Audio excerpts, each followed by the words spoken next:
अस्सलाम वालेकुम, welcome back to latest news देखने से पहले आपसे गुजारिश है चैनल को लाइक करें, सब्सक्राइब करें और बेल आइकॉन को क्लिक कर दें। वज़ीर-ए-आज़म शहबाज शरीफ ने पेट्रोलियम मसनूआत की कीमतों में कमी का ऐलान कर दिया। वज़ीर-ए-आज़म शहबाज शरीफ ने पेट्रोलियम की फ़ी लीटर 18 रुपये 50 सस्ता करने का ऐलान कर दिया। कौम से खिताब करते हुए वज़ीर-ए-आज़म शहबाज शरीफ ने कहा कि आज से चंद माह कबल जब हमने हुकूमत की ज़िम्मेदारी संभाली तो हमें विरसे में एक तबाहशुदा मईशत मिली। पाकिस्तान के अंदर महंगाई अपने अरूज पर थी और दुनिया में तेल की कीमतें आसमानों से बातें कर रही थीं। उनका कहना था पिछली हुकूमत ने IMF से सख्त तरीन शराइत पर जो मुआहिदा किया था, जाते जाते साबिक हुकूमत ने इसकी धज्जियाँ बिखेर दी और हमारे लिए बारूद सुरंगें भिजा दी। उन्होंने कहा जब दुनिया में गैस की कीमतें बहुत कम हो चुकी थीं, ना सिर्फ इसने स्पॉट मार्केट से फ़ायदा हासिल किया बल्कि लॉन्ग टर्म गैस के मुआहदे जो कि $5 फ़ी यूनिट पर हो सकते थे ना करके बदतरीन गफलत बल्कि मुजरिमाना गफलत का मुजाहरा किया, जिसका खुमियाजा आज पूरी कौम भुगत रही है। एक धमकी आमेज़ बयान आया है नाजरीन सलीम साफ़ी की जानिब से। उनका कहना है कि अगर 4 दिन में ट्विटर मुहिम चलाने वालों के खिलाफ कार्रवाई नहीं की तो इमरान खान और बुशरा बीबी के राज फाश कर दूंगा। चलें जी देखते हैं तफसील इस वीडियो में।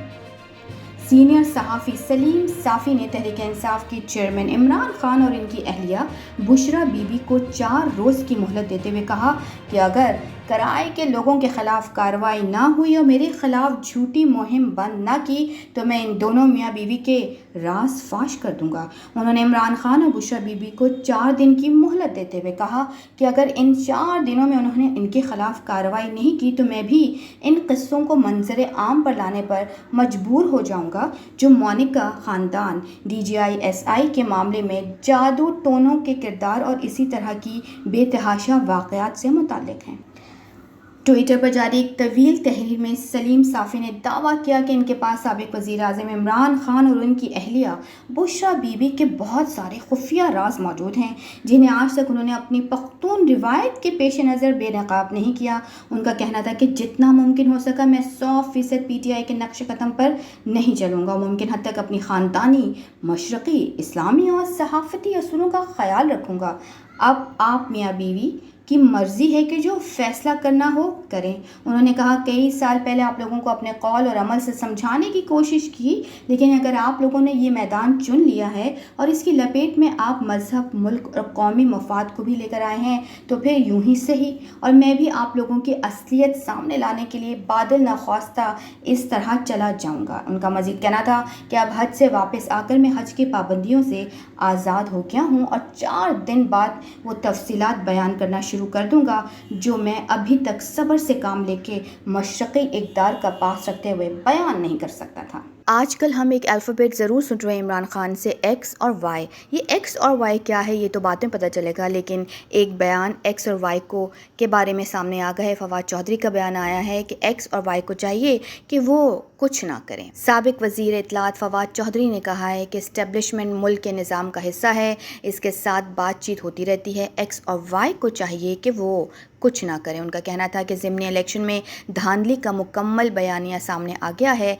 यासिर जतोई के हामियों को हरासा किया गया। पुलिस ने PTI की कॉर्नर मीटिंग पर धावा बोला। कई जगहों पर धांधली हुकूमत ने खुद की। मुजफ्फरगढ़ में हमारे रहनुमा के खिलाफ मुकदमा दर्ज किया गया। उन्होंने कहा कि अशरफियन इनकलाब की राह में रुकावट है, चाहते हैं वोट से कौम इनकलाब की तरफ गामजन हो। हमने आवाम को हुक्मरानों के महलात की तरफ जाने से रोका हुआ है और मुल्क को श्रीलंका नहीं बनने देंगे। मुस्लिम लीग नून के वर्कर्स इलेक्शन में हिस्सा नहीं ले रहे। इलेक्शन मुहिम चलाने के लिए आधी काबीना को इस्तीफ़ा देना पड़ा। प्री पोल रैगिंग से मुतालिक पिटीशन उमर अयूब ने सुप्रीम कोर्ट में फ़ाइल की है। नाजरीन अब एक और ख़बर सामने आई है कि बख्तावर भुट्टो सिंध हुकूमत के दिफा के लिए मैदान में उतर आए। बख्तावर भुट्टो जरदारी कराची डूबने पर हुकूमत सिंध पर तनकीद करने वालों को जवाब दिया और दिफा में भी सामने आ गई। तफसीलात के मुताबिक कराची में होने वाली हालिया बारिशों के बाद पैदा होने वाली सूरत हाल पर सूबाई हुकूमत को तनकीद का निशाना बनाने वालों को जवाब देने के लिए बख्तावर भुट्टो जरदारी अपनी जमात की हिमायत में सामने आ गई। समाजी राब्ते की साइट ट्विटर पर ट्वीट में लिखा है موسمیاتی تبدیلی کی وجہ سے دنیا بھر میں ترقی یافتہ شہروں کو اربن فلڈنگ کا سامنا کرنا پڑا ہے، جبکہ کراچی میں اتنی زیادہ بارشوں کی امید نہیں تھی، لیکن کراچی میں اس سال ریکارڈ توڑ بارشیں ہوئیں۔ بختیور نے مزید کہا کہ صوبائی حکومت 24 گھنٹے کام کر رہی ہے، پانی کی نکاسی کے لیے پہلے بارش کا رکنا ضروری ہے۔ بختیور بھٹو نے اپنے ٹویٹ میں مختلف ممالک کے ترقی یافتہ شہروں کی سیلاب میں ڈوبی تصاویر بھی شیئر کیں۔ ناظرین، محمد یوسف نے ایک بڑا دلچسپ واقعہ سنایا ہے کہ ایک بار میری اور ہربھجن سنگھ کی شدید لڑائی ہوئی۔ اگر سعید انور نہ آتے تو ہم نے پتیلے والے بڑے چمچے اٹھائے ہوئے تھے اور ہماری خوب لڑائی ہوتی۔ سابق ٹیسٹ کرکٹر محمد یوسف نے بھارتی اسپن بالر ہربھجن سنگھ کے ساتھ ماضی میں پیش آنے والے دلچسپ واقعہ سنا دیا۔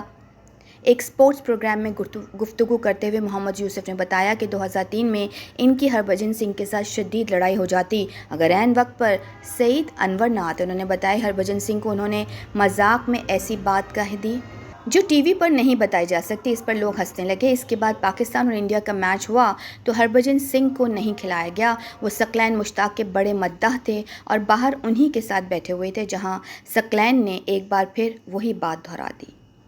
محمد یوسف کے مطابق ثقلین مشتاق کے بات دہرانے پر ہربھجن سنگھ کو غصہ آ گیا۔ جب ہم کھانے کی جگہ پر گئے تو وہاں ہم دونوں کے درمیان تلخ کلامی ہو گئی۔ ہم دونوں نے ہی کھانے کے بڑے بڑے چمچ اٹھا لیے اور اس سے پہلے کہ ہم لڑتے سعید انور آ گئے، جنہوں نے معاملہ رفع دفع کر دیا۔ ناظرین، یہ خبر سامنے آئی ہے حریم شاہ کے متعلق کہ حریم شاہ کو ترکی میں گرفتار کر لیا گیا۔ معروف ٹک ٹاکر حریم شاہ کو ان کے شوہر سمیت ترکی میں گرفتار کیے جانے کی خبریں سامنے آئی ہیں۔ حریم شاہ سے متعلق مختلف جگہوں پر دعویٰ کیا جا رہا ہے کہ انہیں شوہر بلال کی ہمراہ مسقط جاتے ہوئے ترکی ایئرپورٹ پر گرفتار کر لیا گیا اور ان سے بھاری مقدار میں سونا اور غیر ملکی کرنسی برآمد کر لی گئی۔ رپورٹ میں کہا گیا ہے کہ حریم شاہ اور ان کے شوہر بلال اس وقت ترکی پولیس کی حراست میں ہیں، جبکہ دوسری جانب نیوز کے مطابق حریم کے خاندانی ذرائع کا کہنا ہے کہ حریم اس وقت شوہر کے ساتھ ترکی میں موجود ہیں اور دونوں خوشگوار ازدواجی زندگی گزار رہے ہیں۔ ان کا حالیہ دنوں میں مسقط کے لیے کوئی پلان ہی اسکیڈول نہیں تھا تو ایئرپورٹ سے گرفتاری کا سوال ہی پیدا نہیں ہوتا۔ ڈاکٹر یاسمین راشد کا انکشاف آیا ہے کہ مجھے بھی نو کالر آئی ڈی سے کال آئی۔ پاکستان تحریک انصاف کی رہنما ڈاکٹر یاسمین راشد نے انکشاف کیا کہ انہیں بھی نو کالر آئی ڈی سے کال آئی اور ڈرانے اور دھمکانے کی بھی کوشش کی گئی۔ پی ٹی آئی کے رہنماؤں کے ہمراہ نیوز کانفرنس کرتے ہوئے ڈاکٹر یاسمین راشد نے کہا کہ ہمارے امیدواروں کو ڈرانے اور دھمکانے کے لیے اوچھے ہتھ کنڈے استعمال کیے جا رہے ہیں۔ مجھے بھی نو کالر آئی ڈی سے کال آئی اور ڈرانے کی کوشش کی گئی۔ کال کرنے والا کوئی فراڈ ہی تھا۔ مجھے کہتا ہے میں نیب سے بات کر رہا ہوں، آپ کے خلاف نیب میں کیس آیا ہے۔ میں نے کہا بیٹا مجھے نیب کا لیٹر بھیج دیں، میں جواب بھجوا دوں گی۔